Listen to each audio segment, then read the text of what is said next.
Hello everyone and welcome to Metagame Mastery, coming to you with the biggest news story of 2018 so far. Dominaria has been leaked. That's right, more than half the set has been spoiled by Wizards of the Coast. They accidentally let it out to the public. Now if you're looking to avoid these leaks, trying to get the full image spoilers that will come on Monday, this is your final spoiler alert, because what I'm going to do on this video is I'm going to go over the entire massive text file, the 52-page text file that they released, and so that you are informed and don't get ripped off at your FNM tonight. If you enjoy our content, please remember to like, share, and subscribe, and check out our affiliate link in the description below. It goes to Amazon. Any purchases made there after clicking on the link, a small percentage comes back to help out the channel. Without further ado, big time, go time! Let's go! First and foremost, they are reprinting the enemy colored checklands. That's right. Once this comes out between Dominaria and Ixalan, we will have all 10 color combinations of checklands, and that's freaking sweet. Some of these things have gotten really out of hand in price, so I'm stoked to see these things reprinted. Hinterland Harbor is particularly important because, gosh darn, those merfolk decks really need the support for their mana bases. Also, Isolated Chapel is just one of many pieces that's going to be powering up the Orzhov colored vampire build. Sulphur Falls and Woodland Cemetery round out the cycle. And they are reprinting Gaia's Blessing. Goblin Warchief is actually a really awesome reprint. It's 3 CMC, 1 colorless, red. Goblin, that's a 2/2. Goblin spells you play cost 1 colorless less to play, and goblins you control have haste. Icy Manipulator is getting a reprint. Do not underestimate this card. It's a 4 CMC artifact. You can pay 1 colorless, tap it to tap target artifact, creature, or land. This card is a stacks card. This card is temporary removal. This card does it all. And when you see this in sealed, it's going to be just a jack of all trades. Juggernaut is getting a reprint. It's 4 CMC for a 5/3 artifact creature that attacks each turn if able and cannot be blocked by walls. This has a very funny interaction with a new card. Siege Gang Commander, the OG Goblin Tribal Payoff, is getting reprinted in this set. He's 5 CMC, 3 colorless, red for a 2/2 creature goblin. When Siege Gang Commander enters the battlefield, put 3 1/1 red goblin creature tokens onto the battlefield. You can pay 1 colorless and 1 red, sack a goblin. Siege Gang Commander deals 2 damage to target creature or player. This guy is 3 shocks on a stick. He's an army in a can. You're getting 5 power and toughness spread across 4 bodies. It's just a really powerful card. And Skizik is getting reprinted. That's right. The OG super overhyped ball lightning wannabe. 4 CMC, 3 colorless and a red for a 5/3 creature elemental. With kicker of 1 red. He has trample, haste, and at the end of turn, if you did not pay the kicker cost, you have to sacrifice him. Thorn Elemental is also getting reprinted. The unofficial mascot of 7th edition, he is 7 CMC, 5 colorless, green for a 7/7 elemental. Thorn Elemental may deal its combat damage to defending player as though it weren't blocked. So not a lot of value here for constructed formats. This thing's going to be absolute bomb in limited. I wouldn't even mind seeing this downshifted to uncommon. Another green powerhouse getting a reprint is Verdant Force. It's 8 CMC, 5 colorless, green for a 7/7 elemental. During each player's upkeep, put a 1/1 green sapperling token into play. This was the OG Go Wide card and a great target for reanimation in this set, both of which are sub-themes of the fungus, that's right, fungus reanimation sub-theme in Golgari colors. And Land of War Elves will get a reprint. If you don't know what it is, then you haven't been playing Classic Magic, it's 1 green mana for a 1/1 Elf Druid. Tap it to add 1 green to your mana pool. They did make a note that they are going to remove to your mana pool from mana sources going forward. Now, from this point forward, we are going to be going text only. We do not have official card images, but this is official translations coming straight from Wizards of the Coast themselves. So this is official gameplay information. I will read the card off to you, give you a quick synopsis of how it's going to fit into the meta, and then move on to the next. So here we have Baloth Gorger, 4 CMC, 2 colorless, green for a 4/4 beast. It has Kicker 4. Now, if you're not familiar with Kicker, it's from the old Invasion block. When you cast this card, you can pay an additional amount of mana. If you do so, it gets an additional effect. This one is 4 colorless mana. If Baloth Gorger was kicked, it enters the battlefield with 3+1/+1 counters on it. So you can pay 4 mana to get a 4/4 beast, or you can pay 8 mana and it's a 7/7 beast. And here we have Homerid Explorer, is 4 CMC, 3 colorless and a blue creature, 3/3 Homerid Scout. When Homerid Explorer enters the battlefield, target player puts the top 4 cards of his or her library into his graveyard. There doesn't seem to be a whole lot of mill here, so this is probably just going to be draft chaff. Academy Journey Mage is 5 CMC, 4 colorless and a blue for a 3/2 human wizard. This spell costs 1 less to cast if you control a wizard. When Academy Journey Mage enters the battlefield, return target creature an opponent controls to its owner's hand. Okay, so we see these Mana War type effects every single set. This one is specifically Wizard Tribal. There is an Izzet Wizard Tribal sub-theme in this set, and almost all of it revolves around you having a wizard in play already. So this is just another payoff for that in draft or limited environments. And here we have Edeliz, the Cinderwind. She is 3 CMC, 1 colorless, blue-red for a 2/2 legendary human wizard. She has flying and haste, and whenever you cast an instant or sorcery spell, wizards you control get +1/+1 until end of turn. So not only are you getting a 2/2 flying haste, that's a wizard, so that's a relevant creature type, but on top of all that, she gives all of your wizards effectively prowess. Ancient Animus is 2 CMC, 1 colorless and a green instant. Put a +1/+1 counter on target creature you control if it's legendary. Then it fights target creature and opponent controls. So basically, it's a pounce with upside. They've done a specific sub-theme of adding legendary creatures to this set. There's going to be a ton of legends. They're basically introducing a whole new crew for the Weatherlight. So we're going to see that whole crew. We're going to see some new villains. There's just going to be tons of awesome stuff in here, and this is going to play very well with those cards. Very good removal for the limited environment. And they're also introducing something called saga cards. These are enchantments that reference a specific part of Dominaria's rich history. And I really think this is kind of cool. They remind me a lot of Planeswalkers that can't be attacked. This one, for example, is 4 CMC, 3 colorless and a blue, enchantment saga. When it enters the battlefield and after your draw set, you get to put a lore counter on it. After the 3rd lore counter, you sacrifice it. When it gets the 1st lore counter, you look at the top 5 cards of your library. You may reveal an artifact from among them and put it into your hand. Put the rest on the bottom of your library in a random order. Then the 2nd time, you do the same. Then the 3rd time, artifacts you control become artifact creatures with base power and toughness 5/5 until end of turn. So what happens is you play this card, you immediately get the 1st lore counter effect.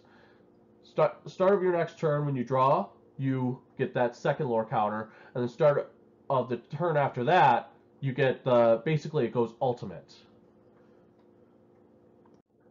Arvad the Cursed is 5 CMC, 3 colorless, white black for a 3/3 legendary vampire knight. He has death touch and lifelink. Other legendary creatures you control get +2/+2. So there's a lot to unpack on this one. First of all, he's a legendary creature.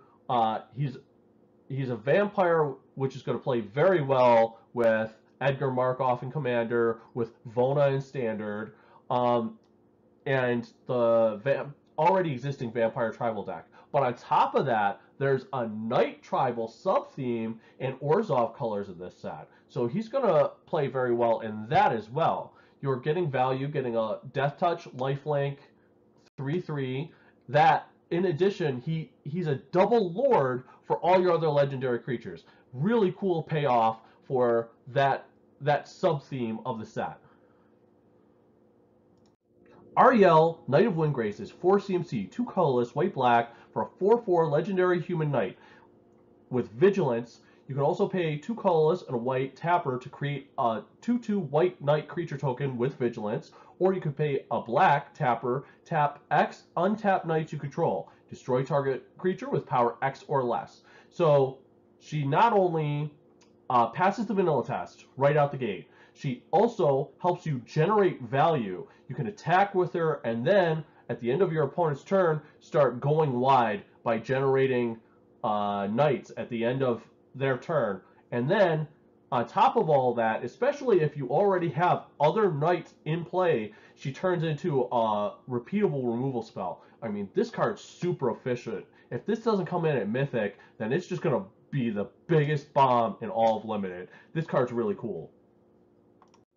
Baird, Steward of Argive, is 4 CMC, 2 colorless, white for a 2/4 legendary human soldier. He has vigilance. Creatures can attack you or a planeswalker you control unless their controller pays 1 colorless for each of those creatures. Okay, so he's a pillow fort card, right? We've seen these before, such as Windborn Muse. This one has a very important distinction. It says, or a planeswalker you control. The vast majority of pillow fort cards protect you, but leave your planeswalkers wide open to be pinged off. This one, on the other hand, actually taxes your opponent for trying to swing in and hit your planeswalkers, which is very, very welcome addition to Commander. On top of all that, he has vigilance and a big butt. So he can actually continue attacking and blocking very efficiently. A great deterrent on the board. Befuddle is 3 CMC, 2 colorless and blue instant. Target creature gets -4, -0 until end of turn, draw a card. So first and foremost, you're just looking at a tempo play, maybe a combat trick that replaces itself. But there's a very sweet interaction with a very janky, powerful, potentially powerful commander later on in this set, that this will instantly win you the game if you play it against them at the right time. That's how cool this is. Benelish Marshal is 3 whites for a 3/3 human knight. Other creatures you control get +1/+1. So straight up value, right? I mean, there's a ton of color weight being white, white, white. But passing the vanilla test, being a 3/3, 4/3, has a relevant creature type, and is a lord for anyone and anything on your board. That's a ton of value. Great card to pick up in Limited. Blackblade Reforged is a 2 CMC legendary artifact equipment with equip cost of 7 or equip legendary creature of 3. Equipped creature gets +1/+1 for each land you control. Great for those Azusa Lost but Seeking decks. Blink of an Eye is 2 CMC, 1 colorless and a blue instant. It also has a kicker of 1 colorless and a blue. Return target non-land permanent to its owner's hand. If this spell was kicked, draw a card. So basically it's a boomerang that, if you have the extra mana, replaces itself. Bloodstone Goblin is 2 CMC, 1 colorless and a red for a 2/2 Goblin Warrior. Whenever you cast a spell, if that spell is kicked, Bloodstone Goblin gets +1/+1 and gains menace until end of turn. So you'll find that Gruul in this environment actually has a kicker payoff. So the more times you actually kick cards, the more incremental value you'll gain from your Gruul creatures.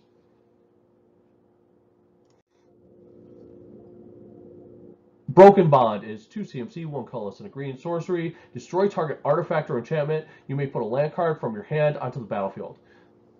This is beautiful. It's a sorcery speed naturalized, but it also helps you ramp.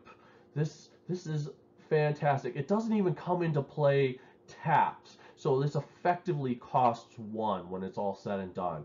This is a great answer to all those saga cards that are just going to become very potentially dangerous over time. Make sure you snag up a few of these in your draft. Chainer's Torment is 4 CMC, 3 colorless, and a black. Enchantment Saga. First 2 loyalty counters. Chainer's Torment deals 2 damage to each opponent, and you gain 2 life. And then it ultimates with create an XX black Nightmare Horror creature token, where X is half your life, total rounded up. It deals X damage to you. So right out the gate, I don't like this card for constructed play or even limited play. There's probably some janky combo with it. We'll see once they release more of the set. But I do appreciate the flavor. Obviously referencing the Torment Magic the Gathering set. So from a lore perspective, this is pretty cool. Here we have the Planeswalker deck Planeswalker, Chandra Bold Pyromancer. She's 6 CMC, 4 colorless, red, for a legendary Planeswalker with a starting loyalty of 5. She has a +1 ability to add 2 red mana to your mana pool, and she deals 2 damage to target player. She has a -3 ability that deals 3 damage to target creature or player, Planeswalker, and she has a -7 ultimate, deals 10 damage to target player and each creature and Planeswalker they control. Okay, so let's unpack this. Already, she's probably priced out of standard. She's technically standard legal, but 6 CMC for a Planeswalker, especially with Torch of Defiance still being legal at least until September, she's just not going to see any play in standard. That said, she's got some pretty cool abilities here. They've done a great job the last few sets of really giving some powerful ultimates to these Planeswalker decks, Planeswalkers. Right out the gate, she gives you mana ramp, and which helps offset her high cost, and she starts shocking your opponent. She can also protect herself with her -3, which is an important aspect whenever you're evaluating a Planeswalker. And that ultimate, that's just boss. I mean, not only are you hitting your opponent for 10 damage, like burning them for 10, but you're also nuking their whole board, including Planeswalkers. That's pretty sweet. I think this is awesome just because I remember when Lorwyn first came out. This is very reminiscent to her first version of this character being introduced to Magic, only more powerful. So as an old school fanboy, this is just great fan service. Here we have Charge. It's 1 white mana instant. Creatures you control get +1/+1 until end of turn. A neat combat trick in a pinch, but also a great go wide finisher.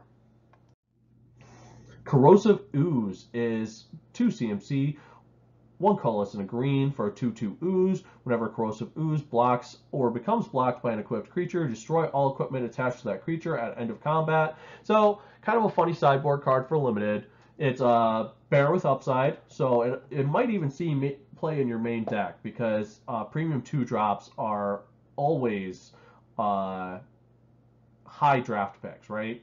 That said, it basically has Death Touch for equipment, which is kind of a neat way to introduce more targeted artifact hate into the environment. Curator's Ward, 3 CMC, 2 colorless and a blue, enchantment aura. Enchant permanent. Enchanted permanent has hexproof. When enchanted permanent leaves the battlefield, if it's historic, draw 2 cards. Now, historic is going to be a new keyword that they're going to use. It basically references any artifacts, legendaries, and sagas as being historic cards. So you can attach this to, say, your commander, to give him protection, and if for whatever reason he's removed, you get to draw 2 cards. I don't really love that because, yeah, you're going to be able to protect your commander. Maybe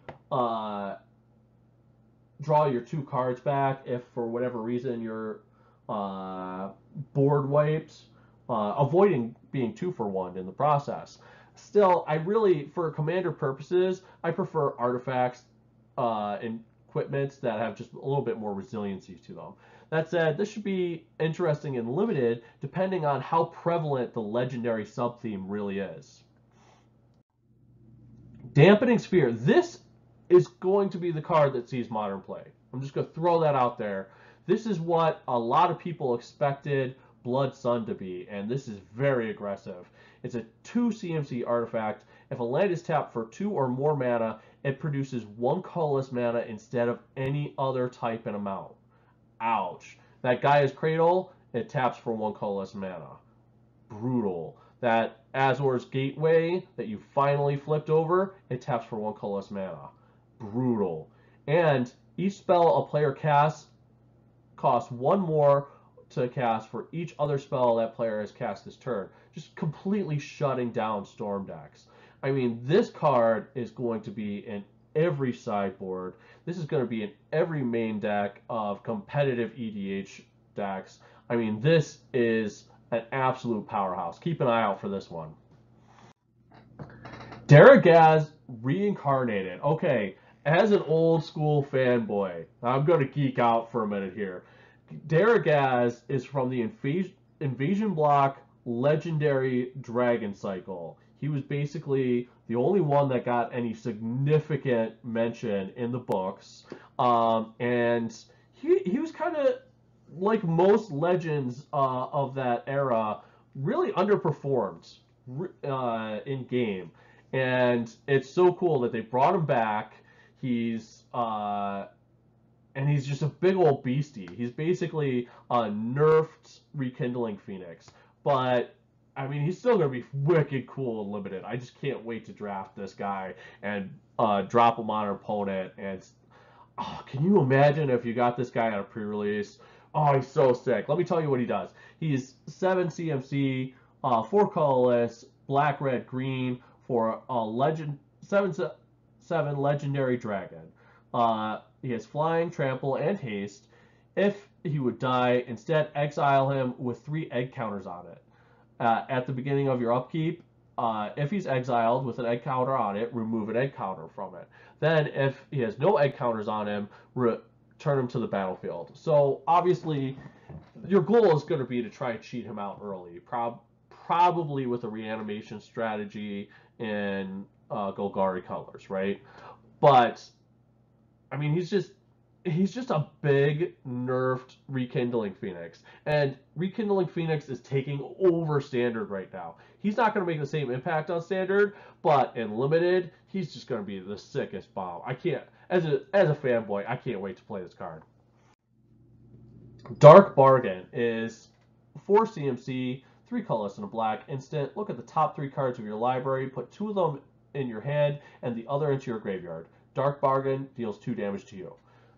I love this card because it gets you the 2 cards you want in hand, so that's card advantage, but then you get to specifically put something in your graveyard to be reanimated. This is going to be great in those specific strategies.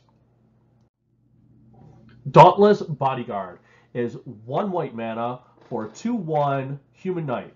As Dauntless Bodyguard enters the battlefield, choose another creature you control. Sacrifice Dauntless Bodyguard. The chosen creature gains indestructible until end of turn. So this is kind of counterintuitive because when you first play him, he's just a Savannah Lion with relevant creature type, right?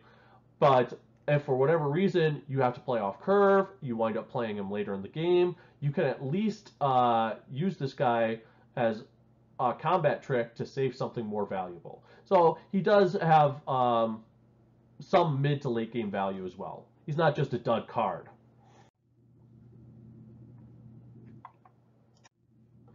Next we have Deep Freeze. It's 3 CMC, 2 colorless and a blue for an enchantment aura. Enchanted creature. Enchanted creature has base power toughness 0/4, has defender, loses all other abilities, and is a blue wall in addition to other colors and types. So I mentioned before there was a card that Juggernaut interacts very well with. This is it. This is actually some really cool blue removal. Actually really sweet in Commander because you can lock out a commander bypassing their ability to send it back to the command zone. And on top of all that, that 0/4 wall cannot block Juggernaut. There's a great artifact sub-theme for blue in this set. So these two cards will likely be drafted together, and you'll actually be able to go from doing some removal to attacking very aggressively the turn thereafter. Demonic Vigor is 1 black mana for an enchantment aura. Enchant creature gets +1/+1, and when it dies, return that card to its owner's hand. So this is a great way for you to get recurring value off of creatures that you might be sacrificing in maybe an aristocrat style reanimation deck. Demon Lord Belzenlock is a 6 CMC, 4 colorless, black, 6/6 legendary Elder Demon. He has flying, trample, and when he enters the battlefield, exile cards from the top of your library until you exile a non-land card. Put that card into your hand. If the card's converted mana cost is 4 or greater, repeat this process. Demon Lord Belzenlock deals 1 damage to you for each card put into your graveyard this way. So this is a very powerful, very exploitable card draw engine. I'm wondering if this is going to go back to Liliana in any way, because I find that legendary demons typically associate with Liliana in the lore. She's looking to hunt them down. We don't know which one specifically she's looking to hunt down, and we also know that she is originally from the plane of Dominaria. So I'm wondering if this is her story tie-in. Drudge Sentinel. This unassuming creature is actually super important, and I'll explain why in a second. It's 3 CMC, 2 colorless and a black for a 2/1 skeleton warrior. You can pay 3 colorless mana, tap Drudge Sentinel, it gains indestructible until end of turn. Well, why is that important? A, it's completely off flavor for skeletons to suddenly gain indestructible. Typically, those creatures regenerate. Well, if you've been following our other spoiler videos, specifically for dual decks, elves versus inventors, they revealed that Azuri Renegade Leader will be the alternate art foil for the elf deck, but they wouldn't reveal the card itself. They revealed the alternate art, they told us what it is, but for whatever reason, they blacked out that specific card. There's been a lot of speculation that that's because they are retooling Regenerate. It just doesn't interact well with the current rule structure. And this basically confirms that theory. Now, there are some important differences. This is very clear about when the tap happens, but when this gets the new version of Regenerate Shield, this lasts the entire turn, whereas previous Regenerate Shields, if something destroyed it once and then something else destroyed it after that Regenerate Shield was used, you had to be able to activate it a second time that same turn. That won't be the case anymore. It just gains indestructible for the whole rest of turn. So that's actually a very important difference. In some ways, they've actually powered up Regenerate by making it indestructible until end of turn. So this is very, very interesting. If that turns out to be the case, that they are rewording Regenerate, making it so that it's no longer a keyword and the creatures just gain indestructible until end of turn, that'll be very, very interesting as to how it changes existing cards that use the Regenerate mechanic. And here we have Dub. It's 3 CMC, 2 colorless and a white, enchantment aura, enchanted creature, gets +2/+2, has first strike, and is a knight in addition to its other types. It's fine. If you're going real deep into Knight Tribal and Limited, it'll do the job. Evra Halcyon Witness is 6 CMC, 4 colorless, white for a 4/4 legendary avatar. She has lifelink, and you can pay 4 colorless mana to exchange your life total with her power. So, this is the jankiest combo kill that you'll ever see. Because what happens is there's this moment you're attacking in, you see if she's blocked, and then if not, you go ahead and switch her 4 power with your life total. Suddenly, she's going to deal your entire life total to your opponent, and you're only at 4 life. Now, when that happens, you could potentially wipe them out. Even if you're playing from behind, you could you get to gain all that life back plus that 4 when she deals the lifelink damage. But it's super, super vulnerable to instant speed removal. How much is it going to suck when you attack in with your Evra and you activate her ability to make her a giant lifelinker, and then all of a sudden, before combat damage is applied, they do instant speed removal. No damage is done. No lifelink. Now you're at 4 life. That's going to hurt. Also, there's a card in the set called the Funnel that gives -4, -0 to a creature, and that player gets to draw a card. If they play that in response to you activating her ability, she gets 0 power, and you instantly lose the game upon resolution of her ability. That would be the jankiest way to lose a game, but I swear your opponent will have a story to tell forever. Forever. Possibly a super powerful Voltron commander in the right life gain deck. That's probably going to be the coolest contribution this card makes to any of the metas. The Eldest Reborn is 5 CMC, 4 colors, and a black for an enchantment saga. When the first lore token hits, each opponent sacrifices a creature or planeswalker. So right there, you're potentially getting you've got an edict effect, but it's exponential in multiplayer formats, including Two-Headed Dragon. For whatever reason, in all the rulings, they're mentioning Two-Headed Dragon, just floating that idea out there. But also, obviously, Commander. When the second lore token hits, each opponent discards a card. And then, when the ultimate hits, put a target creature or planeswalker card from a graveyard onto the battlefield under your control. So this can target your opponent's graveyards. That's cool. This costs about as much as what you'd see your standard reanimation spell going for it in modern Magic, whether it be Rise from the Grave, Beacon of Unrest. They tend to be running about 5 CMC, but you get the additional upside of getting the Edict effect and the discard effect on top of everything. This is going to be really cool in Nath of the Gilt Leaf decks in Commander. I don't know how much impact it's going to see outside of that, though. Fall of the Thran is 6 CMC, 5 colorless, and a white for an enchantment saga. First lore token, just destroy all lands. That's an enter the battlefield effect. Destroy all lands. Second and third, each player returns 2 land cards from his or her graveyard onto the battlefield. So this is a nicer, more expensive Armageddon. What you really want to do is get this in play and then sacrifice it and just laugh. I mean, it's cool that they've got kind of an Armageddon effect for standard right now. I think that's actually super awesome. Fight with Fire is 3 CMC, 2 colorless, and a red sorcery with a kicker of 5 colorless and a red. Fight with Fire deals 5 damage to target creature, so it's just straight up burn removal. Or, if it's been kicked, it deals 10 damage divided as you choose among any number of targets instead. So this can burn out, finish off your opponent.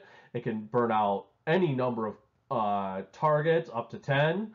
And it's a very versatile burn spell. Is it Urza's Rage? Of course not. This isn't close to Urza's Rage, but it's strictly better than the burn removal we got in Rivals of Ixalan. Fire Fist Adept is 5 CMC, 4 colorless, and a red for 3/3 human wizard. When Fire Fist Adept enters the battlefield, it deals X damage to target creature an opponent controls, where X is the number of wizards you control. So obviously, this is a payoff for you just going wide with your Is It Wizard tribal. And it's pretty sweet, honestly. It's a payoff that is dependent on board state, but at the same time, you're getting the value of getting a creature on the board of a relevant creature type and its removal. That's a great 2-for-1. A lot of value there, especially in limited, almost exclusively in limited. Fire Song and Sun Speaker is the buy a box promo card, and obviously going to be a card just in the set in general. It's 6 CMC, 4 colorless, red, white, Boros colors, for a 4/6 legendary Minotaur Cleric. Red instant and sorcery spells you control have lifelink. Whenever a white instant or sorcery spell causes you to gain life, Fire Song and Sunspeaker deals 3 damage to target creature or player. So this turns your life gain spells into lightning bolts, and it turns your lightning bolts into life gain spells. Why, that's just exponential value. This is actually really cool. I think this is going to be a really cool new version of Boros strategy for Commander, and I'm really excited about this. I can't wait to see this alternate art buy a box promo as a potential Commander. The first eruption is 3 CMC, 2 colorless, and a red for an enchantment saga. First lore token, it deals 1 damage to each creature without flying. Second lore token, you get 2 red mana. Third lore token, you can sacrifice a mountain. If you do, it deals 3 damage to each creature. So this is kind of incremental damage-based board wipe. I personally think it's really weak, but if you're just looking to get some additional removal for your limited deck, it'll do fine. Flame of the Keld is 2 CMC, 1 colorless, and a red. Enchantment Saga. First lore token, you discard your hand. Second lore token, you draw 2 cards. Third lore token, if a red source you control would deal damage to a permanent or player this turn, it deals that much damage plus 2 to that permanent or player instead. So it does plus 2 damage to all of your effects. This is actually kind of neat. I'm wondering if this is going to make it into the Hazoret red decks, because it really does enable Hazoret, and at the same time, it just powers up the deck. It might be a little bit slow for those decks, but it's actually pretty sweet. I wonder if they would sideboard this in for those really grindy control matchups. Forebearer's Blade is 3 CMC for an artifact equipment with an equip cost of 3. Equipped creature gets +3/+0 and has vigilance and trample. Whenever equipped creature dies, attach Forebearer's Blade to target creature you control. Yet another payoff for going wide, first and foremost. And this really reminds me of Loxodon Warhammer, which is an absolute beast in limited. This doesn't have the same life gain, but at the same time, it gives the creature vigilance, so it can keep pressure on your opponent while still holding back to defend you. That's a lot of value. Fungal Infection is 1 black for an instant. Target creature gets -1/-1 until end of turn. You create a 1/1 green sapling creature token. So this is actually kind of neat. It's a removal spell for a small creature. It's a combat trick, and you get a creature on the board. Mind you, if anything happens to that creature before this resolves, then you don't get the sapling token. This will fizzle. But that being said, it's just a neat little combat trick for limited. Gaia's Protector is 4 CMC, 3 colorless and a green, for a 4/2 elemental warrior. Gaia's Protector must be blocked if able. Sort of a pseudo removal spell in green. Garna the Bloodflame is 5 CMC, 3 colorless, black-red, legend for a 3/3 legendary human warrior. She has Flash. When Garna the Bloodflame enters the battlefield, return to your hand all creature cards in your graveyard that were put there from anywhere this turn. Other creatures you control have haste. So she's a across the board haste enabler. You can flash her into play, maybe do some removal, and on top of all that, if, say, you just got board wiped out for whatever reason, you can flash her in at end of turn, recoup those cards, and then start playing them and attacking with them right away with the haste that they enable on your next turn. Gitu Journey Mage is 3 CMC, 2 colorless, and a red for a 3/2 human wizard. When key 2 Churning Mage enters the battlefield, if you control another wizard, it deals 2 damage to each opponent. So it's just straight up value. You get to shock an opponent, and you get a 3/2 creature for 3. That's not bad. Specifically, wizard tribal payoff. For limited, it's fine. Now this one's more exciting because it's Gitu Lava Runner is only 1 red mana for a human wizard, a 1/2 human wizard. As long as there are 2 or more instant or sorcery cards in your graveyard, Gitu Lavamancer gets +1/+0 and has haste. So we're looking at some extreme value here. First and foremost, most wizard cards only pay off if you already have a wizard on the board. This is a 1-drop that actually becomes significant because it becomes a 2/2 attacker once you play 2 instant or sorcery cards. And on top of all that, if you get later in the game, it's just a 2/2 attacker with haste, giving it immediate impact on the board state. It's actually got something to do late game, and it's pivotal in setting up your wizard strategy early game. I really like this specifically for the wizard build. Gift of Growth is 2 CMC, 1 colorless, and a green instant. It also has a kicker of 2 colorless mana. Untap target creature, it gets +2/+2 until end of turn. If it was kicked, that creature gets +4/+4 until end of turn instead. So it's just a really neat combat trick. Great way to surprise your opponent who's attacking in to have an additional blocker that potentially trades up. Goblin Barrage is 4 CMC, 3 colors, and a red sorcery. It has a kicker of sacrifice an artifact or goblin. Goblin Barrage deals 4 damage to target creature. If that spell is kicked, it also deals 4 damage to target player or planeswalker. So, Goblin Grenade, this is not. Shrapnel Blast, this is not. But, kind of cool goblin payoff. So that's fun. And Goblin Chainwhirler is a card that I really like. It's red, red, red for a 3/3 Goblin Warrior with First Strike. All right, we're already passing the vanilla test. And when Goblin Chainwhirler enters the battlefield, it deals 1 damage to each opponent and each creature and planeswalker they control. So it only affects your opponent's stuff, getting the incremental damage across the board.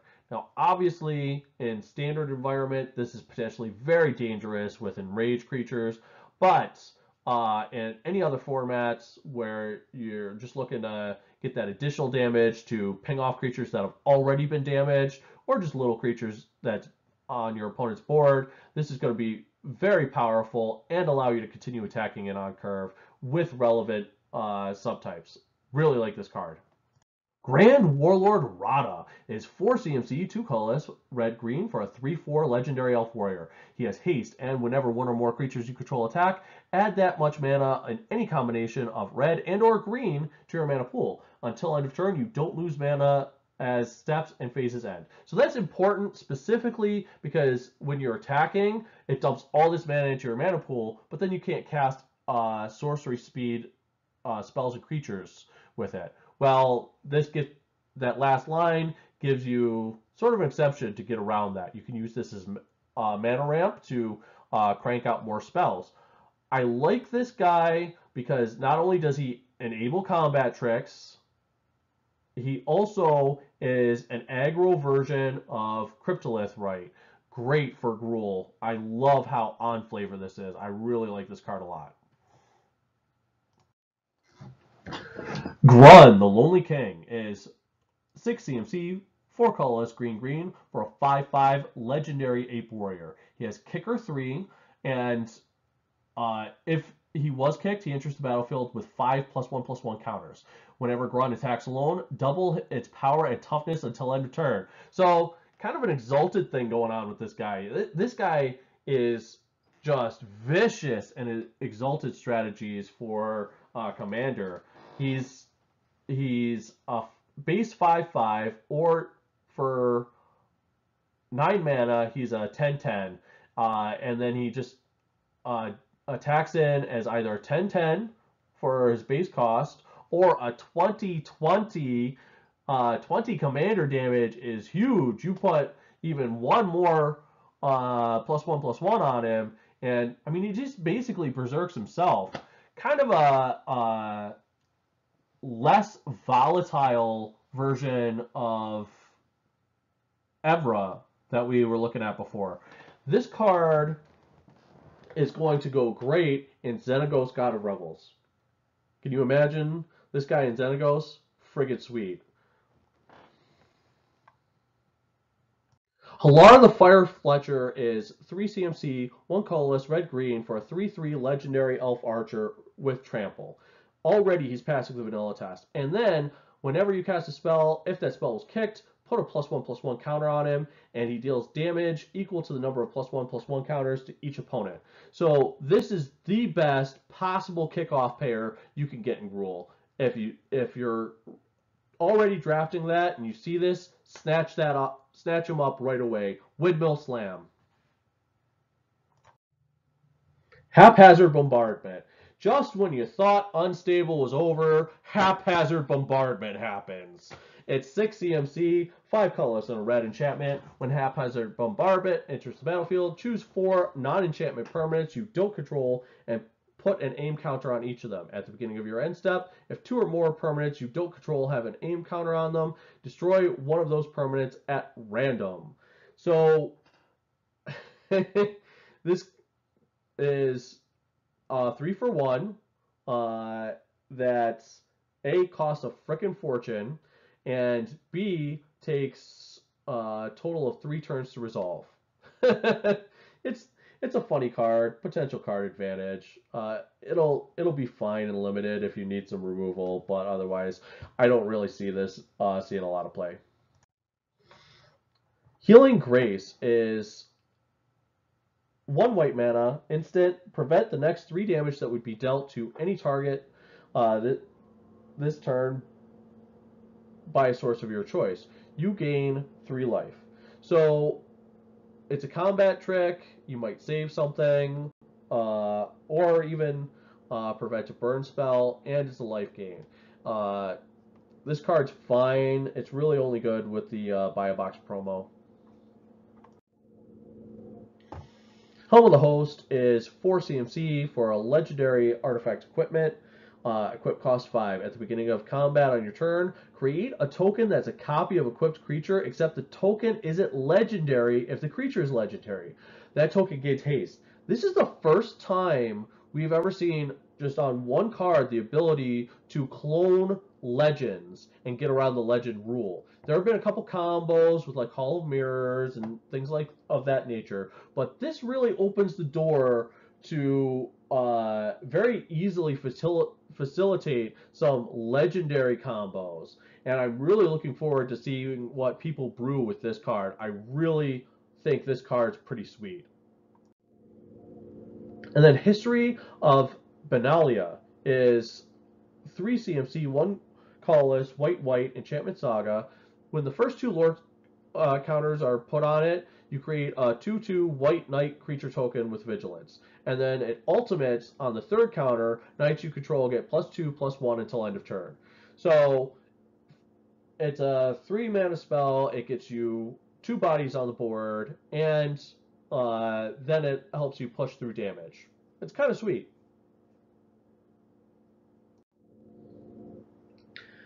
Howling Golem is 3 CMC for a 2/3 artifact creature golem. Whenever Howling Golem attacks or blocks, each player draws a card. So this is actually an improvement over Howling Mind. It puts a body on the board that you could potentially sacrifice at any time. It also gives you the control of deciding when you're going to be able to take advantage of everybody drawing the card. It's not you play the spell like Howling Mind, and everybody gets an upkeep before or an additional draw on their draw step before it reaches your turn, but instead it's only when you attack or you choose to block. Also, in multiplayer games, you can block several times over a turn cycle, and continuously get more and more card draw. There's a lot more power and control behind this Howling Golem than Howling Mine. So when you compare the two, it's super powerful. Outside of that, it's just really some interesting deck thinning. Now this card is particularly interesting because it's a story spotlight card, specifically the last one in that cycle, and the lore implications are both awesome and terrifying. The card is in Bolus's Clutches. It's 6 CMC, 4 colorless, blue for a legendary enchantment aura, enchant permanent. You control the enchanted permanent, and it is now legendary. So who's going to be, or what's going to be in Bolus's Clutches at the end of the story for Dominaria?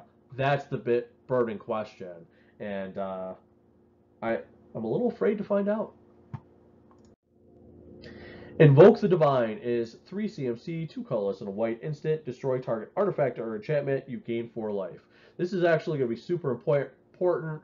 Obviously, there's going to be an artifact sub-theme for blue, and there's also going to be all the sagas floating around. And you're going to want to pick those off before your opponents get a chance to benefit from those ultimates. So having this picked up for your sideboard is going to be very, very important in Limited. And a lot of people called it. Jaya Ballard is now a Planeswalker. She is 5 CMC, 2 colorless, red for a legendary Planeswalker that has a starting loyalty of 5. You can +1 her to add 3 red to your mana pool. Spend this mana only to cast instant or sorcery spells. You can also +1 her to discard up to 3 cards, then draw that many cards. So she's a super rummager. She's also mana ramp, and her ultimate is -8. You get an emblem with you may cast instant or sorcery cards from your graveyard. If you cast a card this way, it would be put into your graveyard, exile it instead. So she gives all your cards flashback. This is freaking sweet. So hyped. And we also have Jaya's Immolating Inferno. It's X red, legendary sorcery. This is a new mechanic that they're adding to this set.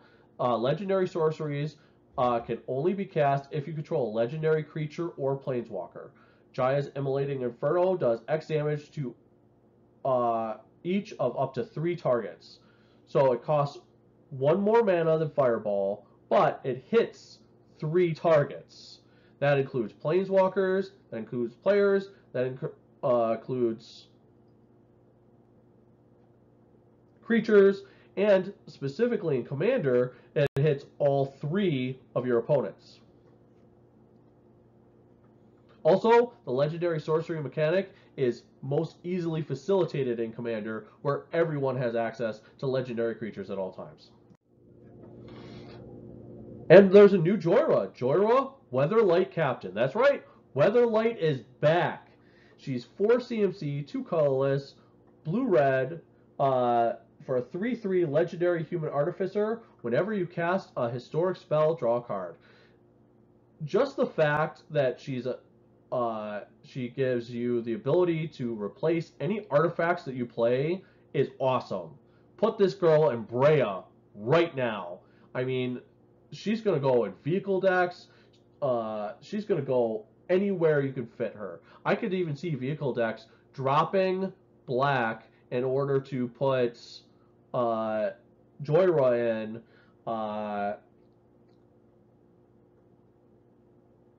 for the additional card draw. And we have Joyra's Familiar. 4 CMC for a 2/2 artifact creature bird with flying historic spells you cast cost 1 colorless less to cast. This, of course, means all your artifacts cost 1 colorless less. And legendaries and sagas as well. Jodah Archmage Eternal is our first tricolor legendary. He's 1 colorless, blue, red, white, so he's Jeskai colors. He's a 4/3 legendary human wizard. He has flying, and you may pay Wooburg, that's all 5 colors, rather than pay the mana cost for whatever spells that you cast. So first and foremost, he's a Wooburg commander, and he's got the Fist of Suns ability stapled onto him. That's going to make for some very awesome plays. This guy is going to be an instant hit in EDH. Kamal's Druidic Vow is X green green legendary sorcery, so you have to already have a legend in play, or a planeswalker. Look at the top X cards of your library. You may put any number of land and or legendary permanent cards with converted mana cost X or less from among them onto the battlefield. Put the rest into your graveyard. So basically, this is a very specific Genesis wave. This is a payoff if you're going deep into legendary tribal. It's also going to be very, very good in Super Friends decks. So if you know someone who's running Atraxa, they might be looking at this card. And Karn is getting a new card. He's 4 CMC for a legendary planeswalker, starting loyalty of 5. You can +1 him to reveal the top 2 cards of your library. An opponent chooses one of them, put that card into your hand, and exile the other with a silver counter on it. You can pay -1 to put a card you own with a silver counter from exile into your hand, and you can pay -2 to create a 0/0 colorless construct artifact creature token. With this creature gets +1/+1 for each artifact you control. So he's recurring card advantage. Your opponent does get to choose what you get off of the plus ability, so that's a bit of a downside, but you can just wind up getting the other card the turn later with the -1. You get a zero-sum total there. Or you could put out a whole frick ton of these tokens that are actually great in go wide artifact builds, which not only is a sub theme for limited, but this guy is going to be freaking awesome in Brea. I mean, this guy, there are so many artifact themed decks out there. He's going to be an absolute finisher. And Karn's Temporal Sundering is 6 CMC, 4 colorless, blue, legendary sorcery, so you have to have a legendary creature or planeswalker in play. Target player takes an extra turn after this one. Return up to 1 target non-land permanent to its owner's hand. Exile cards Temporal Sundering. So we've been seeing this a lot lately. The take an extra turn spells cost about 6 CMC. This one has the restriction of being tied to your board state, but at the same time it has the additional upside of being a bout spell as well. It's actually fine. It'll probably see play in some niche decks in, say, EDH. Kazarov, Singer Pureblood. He's 7 CMC for a 4/4 legendary vampire. He has flying, and whenever a creature an opponent controls is dealt damage, put a +1/+1 counter on Kazarov, Singer Pureblood. You can also pay 3 colorless and a red, and he shocks target creature. So the important thing about Kazarov is that he doesn't have to be what deals damage to that creature. So if, say, you're playing that goblin that deals 1 damage to each creature an opponent controls, he's going to get a +1/+1 counter for each of those damage effects. It's also when he attacks, he blocks, or, of course, when he does his shock ability. So any amount of burn or anything that interacts with your opponent's creatures will pump this guy up. Potentially a very powerful Voltron commander in Rakdos. Keldon Overseer is 3 CMC, 2 colorless and a red for a 3/1 human warrior. He has a kicker of 3 colorless and a red. When Keldon Overseer enters the battlefield, if he was kicked, you gain control of target creature until end of turn. Untap that creature, it gains haste until end of turn. So we have a half-size ball lightning. That's basically what it boils down to, with a threaten effect stapled on. Yeah. He just costs way too much. Keldon Warcaller is 2 CMC, 1 colorless and a red for a 2/2 human warrior, And whenever he attacks, you put a lore counter on target saga you control. So this guy's sweet because he actually proliferates your sagas. And he's just a bear with upside in red. There's no drawback to this guy. This is actually a really good pickup for limited. Knight of Grace is 2 CMC, 1 colorless, and a white for a 2/2 human knight with first strike, hexproof from black. I'm wondering if they're replacing protection from colors with hexproofs from colors. Knight of Grace gets +1/+0 as long as any player controls a black permanent.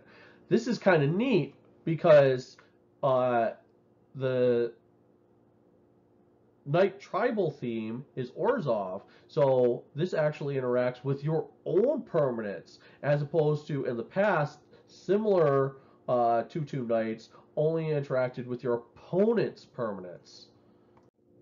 And then on the flip side, because they always do this, you have Knight of Malice. It's 2 CMC, 1 colorless, and a black for a 2/2 human knight with first strike, hexproof from whites, and he gets +1/+0 as long as any player controls a white permanent. So there's a ton of value off of this bear, becoming a 3/2 first strike with hexproof from a very relevant color. This is actually going to be very powerful and limited. Quende, Pride of Femeref, is 4 CMC, 3 colorless, and a white legendary creature human knight. He's a 2/2 with double strike, and creatures you control with first strike have double strike. So this goes back to those previous knights, because what happens is when they attack, they'll wind up, if they're both out, they're going to wind up having or dealing 6 damage for your 2-drop creature. That's super powerful. This guy is just a great payoff for the Knight Tribal build. Here's a card that has the potential to be an absolute powerhouse in the right hands. It's Lich's Mastery, 6 CMC, 3 colorless, black, black, black, legendary enchantment with hexproof. You can't lose the game. This is an enchantment with hexproof, which means it can only be destroyed by your enchantment board wipe. There are very few of those being played. Whenever you gain life, draw that many cards. Whenever you lose life, for each 1 life you lost, exile a permanent you control or a card from your hand or graveyard, which is a very important distinction, because that first one, that hurts a lot. That's your board state. But on the other hand, if you're flooding your graveyard, then you don't care. When Lich's Mastery leaves the battlefield, you lose the game. So the idea is eventually when you run out of cards, both in play and in your graveyard and in your hands, then that's when you die. That's still super powerful. And when you start gaining life and drawing up all those cards into your hands, it's going to get nuts real fast. This is going to be very powerful in Orzhov builds. This card is going to get stupid. And if they're bringing Land of War Elves, you may as well get some Land of War Scouts too, right? It's 2 CMC, 1 colorless, and a green for a 1/3 Elf Scout. You can tap it, and you may put a land card from your hand onto the battlefield. Gotta love those landfall triggers. Here she is, the Angel Tribal Commander we have been waiting for, Lyra Dawnbringer. She's 5 CMC, 3 colorless, white, white, for a 5/5 legendary angel. She has flying, first strike, and lifelink. So right there, she's a freaking Baneslayer angel. And on top of that, other angels you control get +1/+1 and have lifelink. What a lord ability! This is a freaking awesome commander for Angel Tribal, actually making it into a deck. I can't wait to see what people put together with this one. Marwyn the Nurturer is 3 CMC, 2 colorless, and a green for a 1/1 legendary elf druid. Whenever another elf enters the battlefield under your control, put a +1/+1 counter on Marwyn the Nurturer. You can tap her to add an amount of green equal to Marwyn's power to your mana pool. She's basically Titania's Chosen stapled onto a Viridian Joiner. Yeah, that's the one. Viridian Joiner. This is going to be freaking amazing in Elf Ball decks. You will see this card everywhere. She's going to crank out a ton of mana, and she's going to be involved in a ton of infinite mana combos. Can't wait to abuse this card. Merfolk Trickster is 2 blue for a 2/2 Merfolk Wizard with Flash. Whenever Merfolk Trickster enters the battlefield, tap target creature and opponent controls. It loses all abilities until end of turn. Very, very neat disruption card, both for Merfolk Tribal and for Wizard Tribal. Nice card design. The Mirari Conjecture. I can't wait to see the art on this card. I remember Mirari being so iconic in Odyssey block. It's 5 CMC, 4 colorless, and a blue for an enchantment saga. The first lore token, return an instant card from your graveyard to your hand. And the second lore token, return target sorcery card from your graveyard to your hand. And on the ultimate, until end of turn, whenever you cast an instant or sorcery spell, copy it. You may choose new copies for, or new targets for that copy.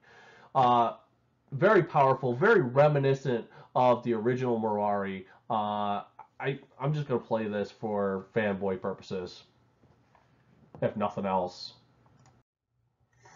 Mishra's Self-Replicator. 5 CMC. For a 2/2 artifact creature assembly worker, whenever you cast a historic spell, you may pay 1. If you do, create a token that's a copy of Mishra's Self-Replicator. So this is actually a really cool enabler for historic payoffs, because what those copies are historic cards as well. So this is going to get really out of control really fast in your go wide artifact decks.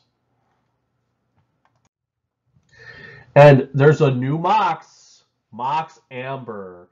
It's 0 CMC for a legendary artifact. Add 1 mana of any color among legendary creatures and planeswalkers you control. So, it's a Mox, and it's potentially taps for any color mana to match your commander's color identity, or if you're going legendary tribal in limited. So this is actually going to be super powerful. Just awesome, awesome new Mox.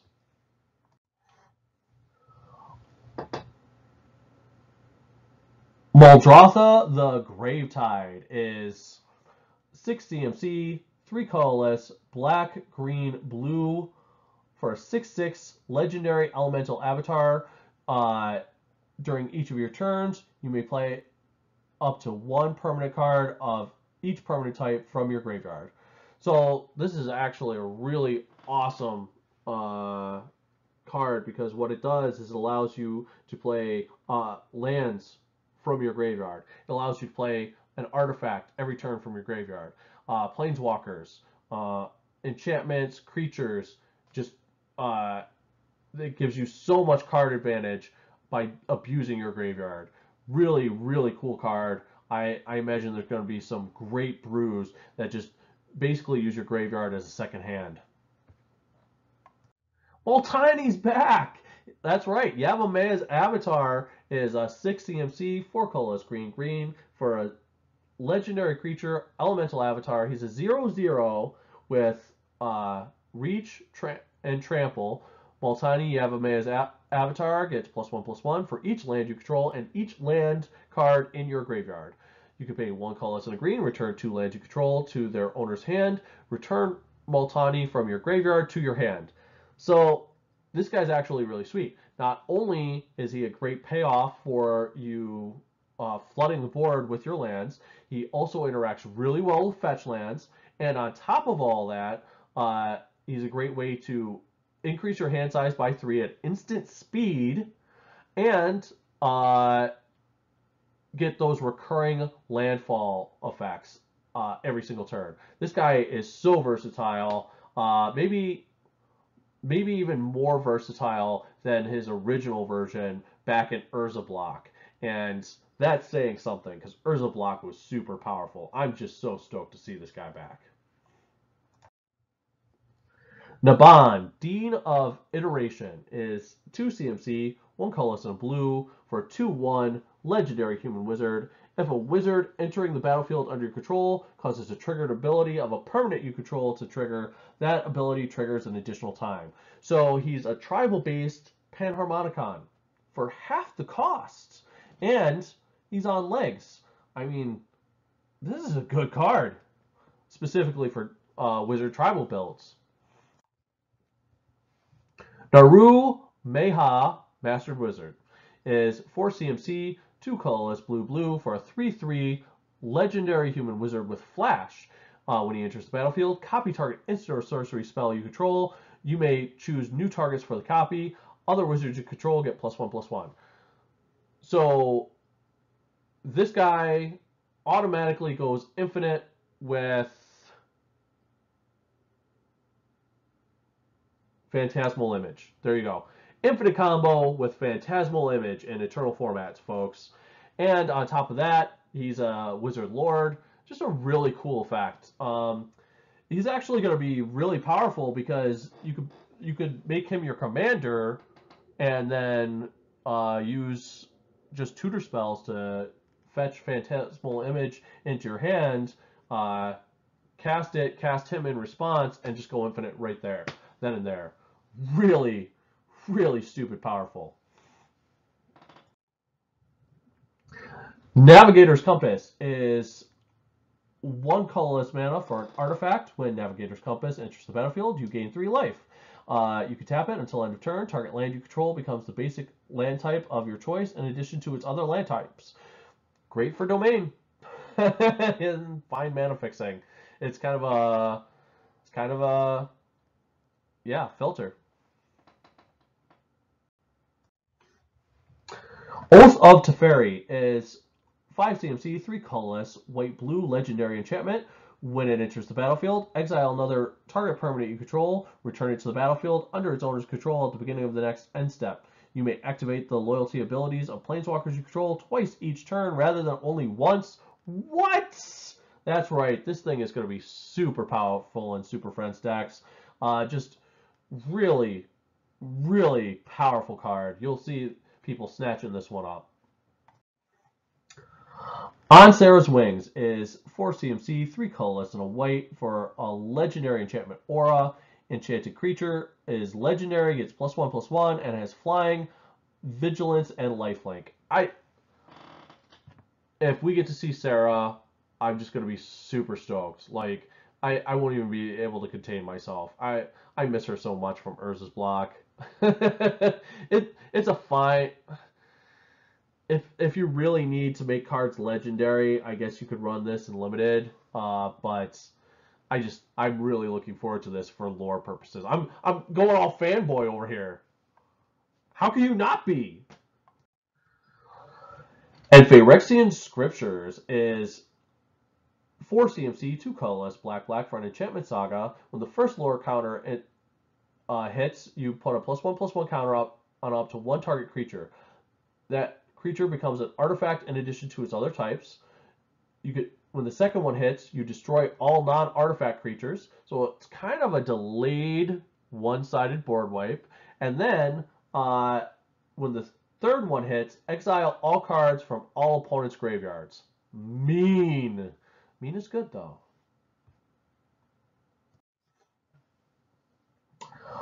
Powerstone Shard is 3 CMC artifact. You can tap it to add 1 colorless mana for each artifact you control named Powerstone Shard.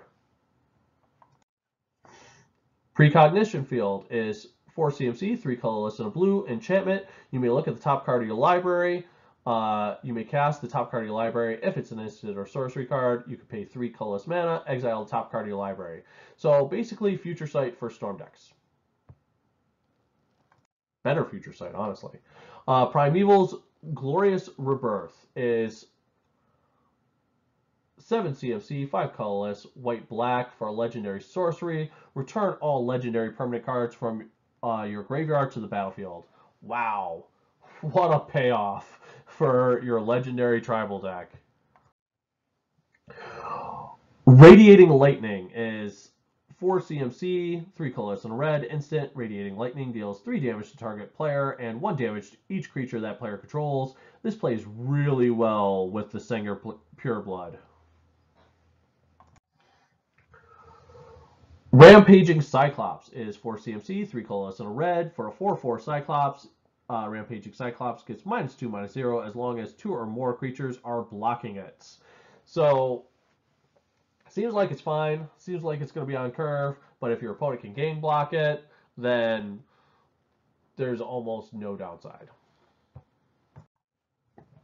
And Rat Colony. Oh my god. I was just getting over all the rats in Masters 25. What are they doing to me? It's 2 CMC, 1 colorless and a black. For a 2/1 creature rat, Rat Colony gets +1/+0 for each other rat you control. A deck can have any number of cards named Rat Colony. Oh my god. Between this and Masters 25, I don't know what I'm going to do with myself. Rona, Disciple of Gix, is 3 CMC, 1 colorless, blue-black for a 2/2 legendary human artificer. When she enters the battlefield, you may exile target historic card from your graveyard. You may cast non-land cards exiled with Rona. You could pay 4 colorless and tap her to exile the top card of your library. So she's potential card advantage for your legendary tribal build, for your artifact build. She's actually pretty darn good in when it comes to additional card advantage for an artifact build. So that's where I'd probably use her. Seal Away is 1 colorless and a white enchantment with flash. When Seal Away enters the battlefield, exile target tapped creature and opponent controls until Seal Away leaves the battlefield. So it's Journey to Nowhere with the upside of flash, but the downside of target tapped creature and opponent controls. So this is going to be very, very good and limited. Just straight up, it's 2 mana exile effect in a format where people are going to be playing creatures and attacking with them. So very good removal and limited. Outside of that, probably not going to see a lot of play. Sentinel of the Pearl Trident is 5 CMC, 4 colorless and a blue for a 3/3 Merfolk Soldier with flash. When he enters the battlefield, you may exile target historic permanent you control. If you do, return that card to the battlefield under its owner's control at the beginning of the next end step. So this is a Merfolk version of Restoration Angel, but only for legends and artifacts. Okay. Settle the Score is 4 CMC, 2 colorless, black sorcery, exile target creature, put 2 loyalty counters on a planeswalker you control. This is actually pretty freaking sweet. It's very reminiscent of Vraska's Contempt. It is at sorcery speed, but you get the bonus of being able to give +2 loyalty counters to a planeswalker, potentially ultimate, pushing it to being able to ultimate. Shauna Sissy's Legacy. From a story perspective, super stoked to see that Sissy is going to have a descendant on the Weatherlight. That's so perfect. Legendary Human Warrior, 0/0 power toughness. She can't be the target of abilities your opponents control. So she's only half hacks proof. And she gets +1/+1 for each creature you control. She's going to be great just in go wide Selesnya builds. And she's also going to be especially great in her Mother's EDH deck. Shield of the Realm is 2 CMC, artifact equipment, equip cost of 1. If a source would deal damage to equipped creature, prevent 2 of that damage. Someone's going to find a way to break this. I don't have it yet, but this is going to get broken. Just you watch. Slimefoot the Stowaway. Ooh, he sounds sinister, doesn't he? He's a 3 CMC, 1 colorless, black-green, 2/3 legendary Fungus. Whenever a sapling you control dies, Slimefoot the Stowaway deals 1 damage to each opponent and you gain 1 life.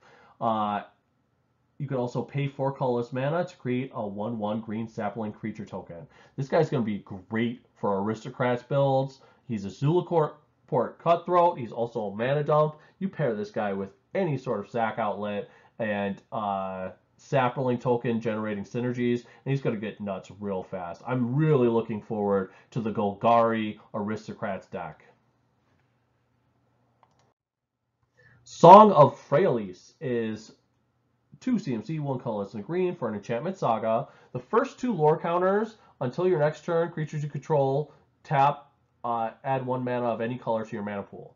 And then on the third one, put a +1/+1 counter on each creature you control. These creatures gain vigilance, trample, and indestructible until end of turn.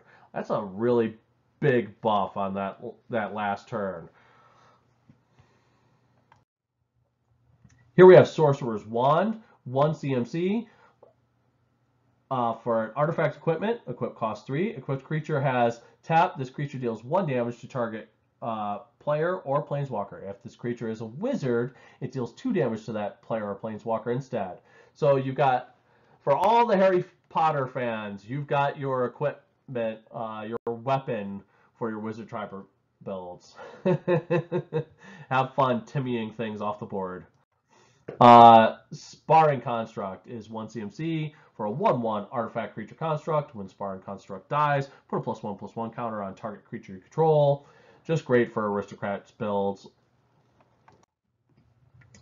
And Spore Crown Thalid is 2 CMC, 1 colorless and a green for a 2/2 fungus. Each other creature you control that's a fungus or sapling gets +1/+1. So it's a bear on its own, but in the Golgari fungus/sapling tribal deck, it's a lord. Very, very efficient for only 2 mana. Squee is back! The Goblin Nabob, the immortal, is still hanging around all these years later. He's this version is 3 CMC, 1 colorless, red for a 2/1 legendary goblin. You may cast Squee the Immortal from your graveyard or from exile. That's got possibilities. Once again, this guy is going to be a combo piece. Love that he's carrying on the tradition. Steel Leaf Champion is green for a 5/4 Elf Knight. Steel Leaf Champion can't be blocked by creatures with power 2 or less. This thing is going to be so sick and limited, it's unreal. Yes, it's very heavy color rated towards green, but 3 mana for a 5/4 that can't be chump blocked, that's super aggressive. This guy reminds me of Wooly Thoktar without the without nearly as stringent mana requirements. This guy's really, really cool. Sylvan Awakening is 3 CMC, 2 colorless and a green sorcery. Until your next turn, all lands you control become 2/2 elemental creatures with reach, indestructible, and haste. They are still lands. Just flood the board with getting all your lands out, and then all of a sudden you get to attack with all of them. Great finisher in the right build. And we were hoping for it. We're getting it. Teferi is a Planeswalker again. This isn't even the Planeswalker deck version. This is the booster pack version. It's 5 CMC, 3 colorless, white-blue, legendary Planeswalker with a starting loyalty of 4. He has a +1 ability, draw a card at the beginning of the next end step, untap 2 lands. That's really cool for control builds because you get to untap enough to counterspell. And then he has a -3 ability, put target non-land permanent into its owner's library, third from the top. Just ignoring indestructible, doesn't go straight back to their hand, doesn't even go to their graveyard for interaction. Also great when your opponents are using any form of fetches or tutors. And then his ultimate is -8. You get an emblem with whenever you draw a card, exile target permanent and opponent controls. I mean, this guy's just a removal control machine. If you're playing Azorius control, this guy's Planeswalker Wet Dream. Tempest Jin is blue, blue, blue for a 0/4 Jin. He has flying, and he gets +1/+0 for each basic island you control.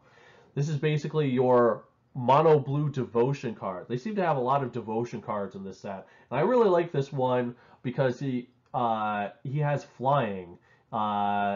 He's 3/4 flyer for 3 mana. That's very aggressive for blue. But on top of that, he scales over time, and he just becomes more and more powerful as time goes on. I really like this card. Temporal Machinations is going to be a Planeswalker deck exclusive. It's 3 CMC, 2 colorless, and a blue for a sorcery. Return target creature to its owner's hand. If you control an artifact, draw a card. So it's a sorcery speed, artifact, tribal, repulse. It'll be fine in, when you're playing the 2 Planeswalkers decks against each other. Territorial Allosaurus. Oh, we're still getting dinosaurs. Ooh, this is exciting. It's 4 CMC, 2 colorless, green, green for a 5/5 dinosaur. He has a kicker of 2 colorless and a green. When Territorial Allosaurus enters the battlefield, if it was kicked, it fights another target creature. So not only is he an efficiency spell, 4 CMC for a 5/5, but he can, if you've got the extra mana to put into him, he's also a removal spell on top of that. Should be good and limited. Tashar, Ancestor's Apostle, is 4 CMC, 3 colorless, and a white for a 2/2 legendary bird cleric.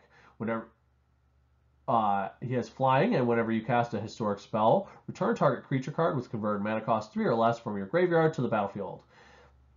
Kind of a neat little twist on Sun Titan's ability. Just really, really powerful. Whenever you cast an artifact, you can Sun Titan. That's going to get nuts really fast.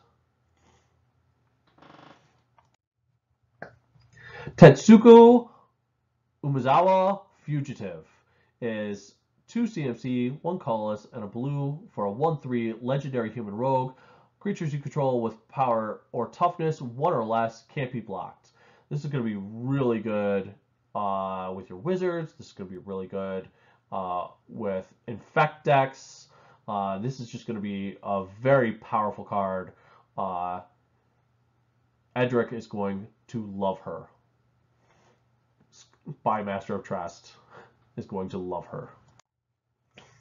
And we have Thalid Soothsayer is 4 CMC, 3 colorless, and a black for a 2/3 fungus. You can pay 2, sacrifice a creature, draw a card. There's your sack outlet. And just like the other funguses are green, this is black, just going into the Golgari sub-theme. Tiana, Ship's Caretaker, is 5 CMC, 3 colorless, white, red for a 3/3 legendary Angel Artificer with flying and first strike. Whenever an aura or equipment you control is put into the graveyard from the battlefield, you may return that card to its owner's hand at the beginning of the next end step. So, this card's actually really good. This takes away a lot of the risk of souping up your creatures with enchantment auras. Of course, she has to be in play for you to get that payoff. Otherwise, you could still get 2 for 1. But she's great if you want to just suit her up and sort of play a Voltron strategy with her. Or Enchantress strategy, I should say. Time of Ice, reference to ye old Ice Age Dominaria, is 4 CMC, 3 colorless, and a blue enchantment saga. First 2 lore counters, tap target creature and opponent controls. It doesn't untap during its untap step for as long as you control Time of Ice. And its ultimate is return all tapped creatures to their owner's hands. So potential one-sided board wipe. Obviously, your opponent's going to get to see it coming, but the idea is that you freeze their creatures so that they don't have the opportunity to do anything about it. Torgar, Famine Incarnate, is 8 CMC, 6 colorless, black, black. Don't worry, you're not going to pay that. He's a 7/6 legendary avatar, and has an additional cost to cast this spell. You may sacrifice any number of creatures. So he's a sack outlet just in casting. Cast this spell 2 colorless less, or this spell costs 2 colorless less for each creature sacrificed this way. When Thorgar enters the battlefield, up to 1 target player's life total becomes half their starting life total rounded down. So sack outlet, but at the same time just smacks them down to 10 life. This card is really going to see a lot of play in Commander in the 99, just getting cheated into play over and over and over again. This is super exploitable.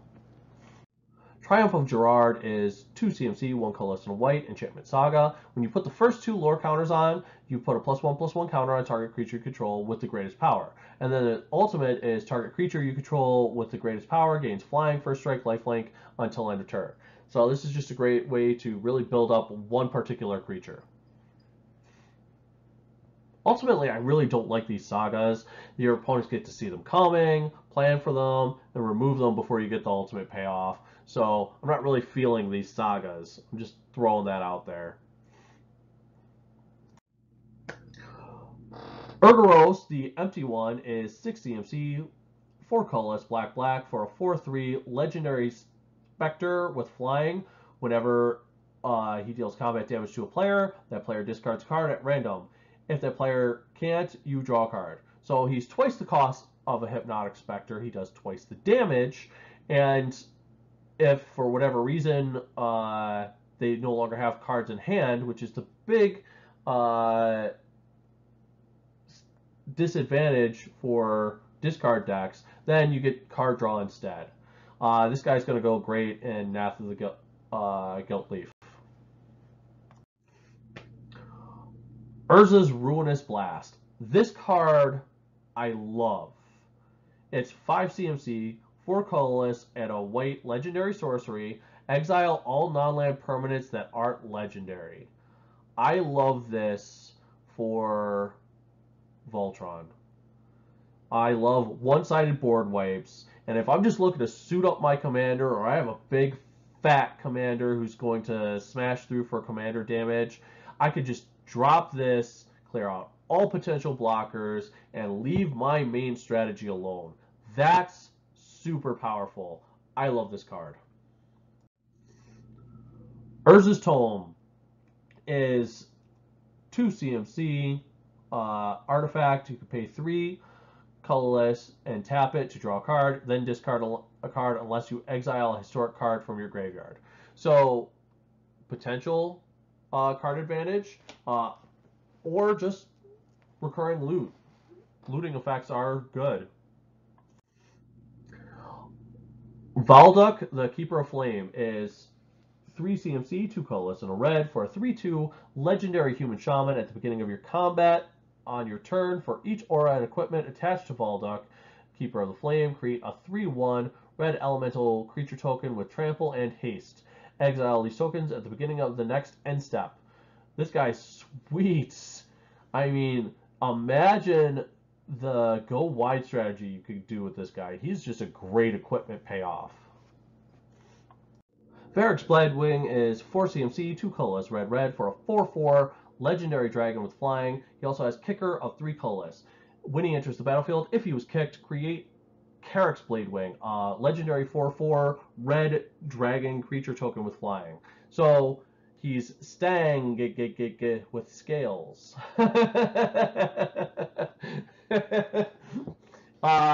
Basically, for limited purposes, he is your mid-range attacker, or if you have the additional mana and the game's running late, it's a less color-intensive Broodmate Dragon. Either way, it's going to be an absolute bomb in limited. Very versatile card. Voltaic's Servant is 2 colorless mana for a 1/3 artifact creature construct. At the beginning of your end step, untap target artifact. So not nearly as abusable as Voltaic Key, but still a ton of value on legs. And Warcry Phoenix is 4 CMC, 3 colorless, and a red for a 2/2 Phoenix with flying and haste. Whenever you attack with 3 or more creatures, you may pay 2 colorless and a red. If you do, return Warcry Phoenix from your graveyard to the battlefield, tapped and attacking. Great for your old battalion deck, right? Well, they can't all be Rekindling Phoenix. And Warlord's Fury is 1 red sorcery. Creatures you control gain first strike until end of turn, draw a card. So it basically cycles itself and gives all your creatures first strike. Whisper, Blood Linguist, is 4 CMC, 3 colorless, and a black for a 2/2 legendary human cleric. You can tap her and sacrifice 2 creatures, return target creature card from your graveyard to the battlefield. So once again, we're getting back into that reanimation strategy for Golgari. This is a legend that can do it, so it fits into that sub-theme as well. A lot of these sort of blur the lines, but you get to sack 2 creatures, maybe 2 tokens, to get a bigger creature on the board. Very, very cost effective. And then Wizard's Lightning is 3 CMC, 2 colorless, and a red instant. The spell costs 2 less to cast if you control a wizard. Wizard's Lightning deals 3 damage to any target. So it's a lightning bolt if you're playing a wizard deck. That sounds good. And then we have Wizard's Retort, which is 3 CMC, 2 colorless, blue instant. This spell costs 1 colorless less to cast if you control a wizard, counter target spell. So it's a counter spell if you control a wizard. That sounds good. And that's it. That's if you've stuck with us this long, we appreciate you. That has been all the leaked cards for Dominaria. That now you know what's coming, so that you don't get ripped off at your trades at your FNM tonight. If you enjoy our content, please remember to like, share, and subscribe, and take a look at the affiliate link in the description below. Any purchases made there, a small percentage comes back to help the channel. This has been Metagame Mastery. Peace!